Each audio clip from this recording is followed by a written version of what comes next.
บิ่งช็อกโกแลต คุณจอยเขาฝากว่าแต่ประเทศฝรั่งเศส ไปพี่ฝรั่งเศสเขาอยู่ออสเตรเลีย บอแมนเออเดาผิด แล้วแม่ผิดอีหยังยังคือสิบ่ฮู้ ไม่ใช่ เอ้า นิวซีแลนด์ นิวซีแลนด์ ฮะ นิวซีแลนด์ นิวซีแลนด์มาเลยบ่ทันได้จกถง กับจกแห่งอยู่อัน เอา นั้น มา น้ำมันดื่มกัน บ่ นิวซีแล แล้ว นด์ อีแม่ก็ยืดข้าวเปิดอีกเขาต้องไปทอดคุณแม่น้ำแดง โอ้ขี้กูนี่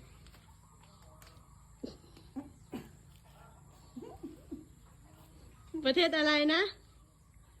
สวิตเซอร์แลนด์ สวิตเซอร์แลนด์เหรอซับเป็นนิวซีแลนด์เหรอ นิวซีแลนด์ บนใช่ประเทศที่จริงอ่ะฝรั่งเศสแต่ว่าอำเภอน่ะ ไม่ต้องตรวจ เอา ประเทศจริงๆแล้วก็มีอำเภอแล้วก็มีตำบลอ่ะ ก็คือจะเฮาอยู่สุรินทร์แม่นบ่ เออ มันก็มีอำเภอเซนโลก